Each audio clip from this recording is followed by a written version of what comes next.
I'm a content creator. This means that I get some unsavory comments at times. Which is all the time. Daily, and they're never ending. Despite the fact that I'm a minor, and I'm very open about this fact. I'm also a cosplayer though, which, just comes with its own slew of harassment, which we all love very, very much. And it's so fun to deal with. Sometimes this harassment gets literally so bad that big news corporations like Allure and Mashable literally cover stories about it, which is just great. Pretty much every cosplayer that I have ever had the privilege of getting to know and be friends with has that one cosplay in their arsenal that they just do not bring to conventions, and they probably never will because they're scared of the harassment they either have faced with it or are going to face with it. Which is really sad, because this should definitely just be a hobby about doing what you want to do because you love it without having to worry about getting catcalled. And this whole thing of cosplayers not bringing a specific costume to a con based on how they're treated made me think of how often I genuinely do get treated differently based on what cosplay I'm wearing. So in an effort to bring some much needed awareness to the harassment that cosplayers face on a daily basis, I am going to kind of start maybe what might turn into a series on going through my cosplays and rating them on a scale of 1 to 10 on how I'm treated in them. 1 being, I will literally never ever bring this cosplay to a convention, and 10 being, yeah, it's pretty okay. So hopefully that makes sense. Yeah. Today I'm going to go through about 5 of my more popular cosplays just because they are the most mainstream and they have the most engagement that I get, so I have the most experience with them, with 1 kind of curveball going in there just because I don't wear her very often. And I'm going to talk about both my good experiences and my bad experiences, and also just how I deal with it in general, and we're just going to kind of talk about it just to raise awareness to this issue that a lot of cosplayers face. Most of them, if I'm not mistaken. First up, so Michael Afton is a character from Five Nights at Freddy's, if you're not familiar. I can't actually express how much I do genuinely love this particular cosplay. He's someone that I've had in my cosplay arsenal for literal years now, and he's probably also undergone the most changes out of the rest of my cosplays. He is a bit of a mixed bag when it comes to people's reaction to him though. They tend to be 2 extremes. A lot of the time there's a happy middle, but obviously the ones that most people will notice under their posts are the 2 extremes. So those are probably just what I see more often because those are the ones that stand out to me. But we're going to be talking about that because I've noticed at least that I get either people being very, very respectful about it and just either just normally complimenting it or sharing headcanons and stuff or making jokes, which I personally love to see and I really, really love interacting with that. Or people saying things that I can't repeat on YouTube because it will get this video taken down. Love that. When I post him, a lot of the reaction to him is very heartwarming. It makes me feel very heartwarmed, and I feel very happy that I'm able to bring this community a character they love in that way and give them more content that way, and it's very, very fun to see them get excited about it. But on the other side, there's a very gross and sexual side of the comment sections that I get that are very gross, that again I can't really repeat because I want this video to stay up. So in a sense of rating, I'd give him about a 4. I wish I could give him a higher rating because I do genuinely love this cosplay so much, but when the negative comments, on the occasion that the negative comments do happen, they are so repulsive at times that I can't justify giving him something higher than that, if that makes sense. Again, most of the comments I do receive with Mike are mostly lighthearted and fun jokes and headcanons and stuff, but the few that I do get that are bad are really, really bad. And it's these moments that want me to put him at more of a 4, but the positive reaction when he does have a positive reaction is so positive that I think I'm actually going to move him up to about a 5. Yeah, we'll move him to a 5. It's worth it. I mean, I don't think it's okay, but seeing people get really excited about it is definitely worth it, in my opinion.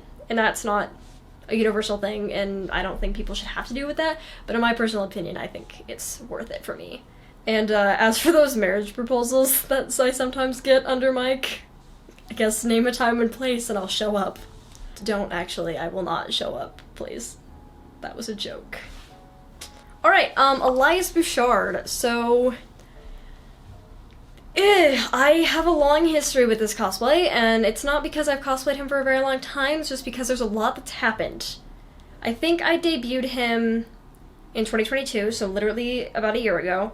So he hasn't been around for very long, but I've had a very weird experience with him. Initially, he was genuinely supposed to be like a one-off closet cosplay, because it was the height of my Magnus Archives hyperfixation.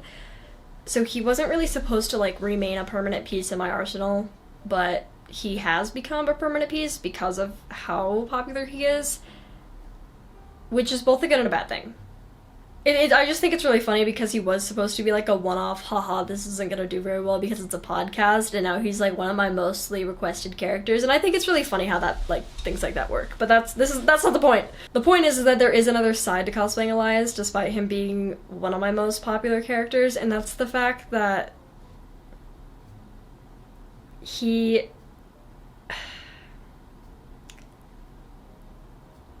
is the reason that I've had to address sexual harassment on my page in the past. I've only ever done it once publicly. I've addressed it privately under like comment sections and stuff, but he is the only reason and the only character that I ever had to fully make a full individual video about and be like, maybe we don't do that. Maybe I'm a minor, maybe that's gross and creepy and I'm a real person, and let's not make jokes like that.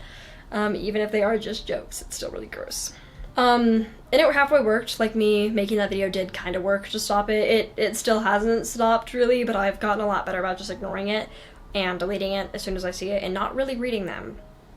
Like, I just halfway read them, and then as soon as I realize what they are, bye comment. It's disheartening to say the least, because I actually do really enjoy him as a character, and I really wish I could cosplay him more often, but I've only cosplayed him twice, ever. Maybe three times, because I did a project that you've never seen because it got canceled. But I've only ever cosplayed him 3 times. Which, yeah. Cosplaying Elias is something I genuinely do enjoy doing because the Magnus Archives is so near and dear to my heart. But the negative experiences that I've experienced with Elias as a cosplay have been really overwhelming at times. Elias is a character that I have a really difficult relationship with cosplaying because even though I really enjoy doing him, his sexualization came in a wave. Like, it was fine at first. Everything about that was fine. There were a few, like, Elias simps in the comments, which I get. I understand. I also think that man has an attractive voice. I get it. But I'm a real person. And I get it. Like, I don't care about minor flirting and, like, respectful stuff. It's when you start making, like, outright and heavily sexual comments towards me that I'm not comfortable with. And I've said that multiple times, and then people continue to ignore it, and it's great. And sometimes the stuff that I get is deeply unsettling and horrifying, and the first time it happened, it did come in a big wave due to one video I posted, which apparently the people of the internet found attractive, and I don't want to, I'm not sharing it here because I'm not sparking that again. But it was very overwhelming because it all came in a wave, and I genuinely did, like, kind of have a breakdown about it because it was so much that I wasn't used to. And I am used to it now, but I don't think I should have had to get, like, I don't think it was right that I had to get used to it. I still find, like, I still want to cosplay Elias, and I don't plan on retiring him anytime soon. I just, when I do post him on the rare occasion that I do post him anymore, I have very strict rules for my comment section, and I delete things even if I think they might be alluding to something, and that's both out of my own comfort and the comfort of people who watch my content, because I really want my platform to remain a safe and fun place for everybody, and not a place where you open up the comments and feel uncomfortable. That being said, with Elias's rating, however, I would have to give him a solid 1 out of 10. I will never ever bring him to a convention. I know that the Magnus Archives is not at all mainstream enough for any of this to really happen in real life, realistically, but I'm not risking it, and I'm not comfortable taking that risk in case it does happen. So, my opinion on taking him to a convention in the future might change as I get older and as I get, like, better at handling these situations. But as of now, I will not ever be putting him in a lineup or thinking about putting him in a cosplay lineup for a convention, because I am not comfortable with that and I don't really want to deal with what I had to deal with online but in public. So yeah, solid 1 out of 10. Never will see the light of day outside of these 4 walls. So, I mean, maybe outside of these 4 walls for like a photo shoot, but I'll be with my friends. So, and not at a convention. On to a less depressing character. Let's talk about Sailor Moon. So, Sailor Moon is a hard one to include in this list, but people like her. She's a really weird popularity scale because people either like love her or there's no interaction with her, and it's really weird. But I've only actually taken her to a con once, and that'll probably be the last time I ever take her to a con unless it's in a big group like I did when I took her to a con. But even though I did cosplay her in a big group, like we literally had every single Sailor Scout there, including Tuxedo Mask. So we had a big group full of people who were minors and adults, so it wasn't like just a bunch of kids. Despite being in that big group, that didn't stop people from being weird and crossing boundaries that I really shouldn't have to like put in place, and that should just kind of be unsaid. During the convention that I brought her to, it was a very brief moment, but I had a photographer come up to me and was very insistent on taking my photo, which I'm fine with people taking my photo at cons, but I do have boundaries, as most people do. Crazy. And for photographers at conventions, I'm pretty okay with very small shoots. Like if you want to take my photo a few times, if you're an actual photographer, I don't really mind that. I pretty much only do full shoots at conventions when it's with the very one specific photographer that I do know, and then my friends take photos for me. Other than that, I'm okay with like a few photos, but after that, I'm just not comfortable with it. So I let this guy take a photo, and I think it was like 3 or 4 photos that I let him take, and then I was like, I gotta go, and he was like, oh, but like I wanted more, and I was like, I'm not comfortable with that, I'm sorry, and then he was weirdly insistent about it, and it just made me really uncomfortable. But like, shout out to the Spider-Man cosplayer who was there, because they noticed that I was like not comfortable with what was going on, and they stepped in and they were like, calm down, back off, and I left. So thank you to that Spider-Man cosplayer if you're watching this. For real superhero. Real superhero. Since then I haven't worn Sailor Moon, and I haven't worn her a whole lot anyways, or posted her very frequently, so I haven't had that many like encounters with harassment, and that photographer really is the only moment of it, besides just like stares. But you get stares pretty much in any cosplay that you wear because you're in a costume, so. But that case specifically just made me really, really uncomfortable. And I think it was just, I don't know. I just don't like it when people are that pushy about things like that. So that might just be a me thing, but yeah. Anyways, rating of Sailor Moon though, considering everything and the fact that I've really only had the one bad encounter with her despite her being a more popular cosplay of mine, I'd give her an 8 out of 10. That photographer really creeped me out, but I would definitely wear her again to a con, but I would probably only wear her in a group again, and that's just for my own comfortability. I don't really love cosplaying female characters when I'm not in groups because of the fear of harassment, and that's just like an AFAB thing, so that's so fun. Even though I'm giving her an 8 out of 10, it's very important to note that very well could change if I wore her more frequently or was more like frequent about posting her, but I'm not, because she's such a popular feminine character that I'm just personally not super comfortable posting her, because she's honestly not one of my favorite cosplays, and I don't have a lot of content for her because I don't wear her very often. But photographer just had a bad taste in my mouth and I'm not a fan of it, so yeah. I'm not, like, obviously gonna let that one incident deter me from ever doing her again, but I am definitely only probably gonna ever wear her in groups just to ensure my safety at conventions. Okay, Roxanne Wolf. Back to some really depressing ones. Roxy is from Security Breach, if you're not familiar.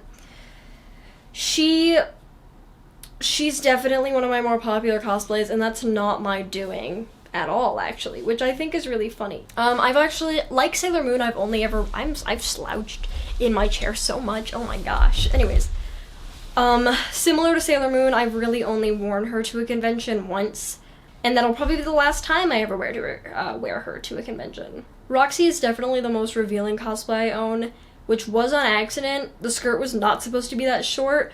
I was cutting it while listening to a very, very sad episode of the Magnus Archives, and I was crying. So I was through tears while cutting this. So that was my bad. Not that me wearing a revealing costume really gives people the right to, like, sexualize it, but yeah. Because the skirt is so short, for my own comfort, I wear some bike shorts and really opaque gray tights just to cover, just for my, like, own modesty comfort. Because that skirt just ended up being a little too short for my comfort, and wearing it to Lilac, I wasn't comfortable. And I didn't have time to remake it, so I didn't. And I didn't really care because I had shorts and tights on. But Roxy is definitely the most revealing costume I own, next to Garuda Link. I didn't think she was going to be as popular as she was, and she's only really as popular as she is because it was used as the Lilac City Comic Con 2023 marketing. So a lot of people found out about her through that, which did spike her views in her interactions, which led to some very uncomfortable interactions surrounding this cosplay, which is why I'll never take her to a con again. When I did take her to a con, though, during the convention I attended, there actually wasn't a lot that went on at that convention because I was in a group about 20 people the entire time. And there's definitely safety and assurance in numbers, and people are less likely to say weird things to you. Even in that group of people, I still faced some uncomfortable situations. I had several grown men comment on the length of my skirt. And some of it was in like a, that's awfully short, but other was in the way that you shouldn't talk to kids, or anyone really, for the length of their skirts. So you can probably infer on your own why these comments are uncomfortable. But I've dealt with uncomfortable comments in cosplays. That's not my issue with Roxy. My issue with Roxy is how much I get slut-shamed in Roxy, which is really baffling to me, because yeah, the slut-shaming I receive in Roxy is always so odd to me because I don't understand where it comes from. Receiving, like, I receive more judgment and derogatory remarks towards myself with this cosplay than anyone else. It's really disheartening and really hurtful to hear, and it is largely the reason that I don't post Roxy on TikTok anymore, really. I want to bring her back, like I genuinely do, because I like cosplaying her, but I don't for my mental health. Part of the reason I stopped posting her that I've been telling people publicly is that she's in repair, and that is the truth. I do just, like, need to fix parts of her, but I'm procrastinating fixing her because the comments that I get under it are very slut-shamey, and I don't condone that. I want my platform to remain a safe space for everybody, and including myself. And I don't want to open negativity like that in a space that is supposed to be my safe space, and safe spaces for other people as well.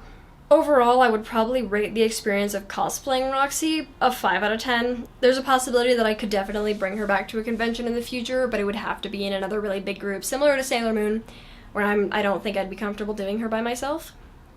It's, I find it really unfortunate that the revealing nature of the costume receives so much unwanted attention and comments that I don't want, because I want to be able to feel comfortable enjoying a hobby that I love and a character that I love without people commenting on my body.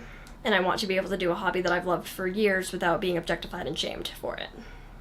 Anyways, moving forward, I am probably going to continue to, I'm going to continue to prioritize my own comfort and well-being when it comes to choosing cosplays that I wear publicly, and that's partly why I'm making this video and might continue to make videos like these, to spread awareness on this kind of thing and how it affects cosplayers, and how much, even though you might love a costume, if these are still real people behind these costumes, and the things you say can stop someone from ever doing it again.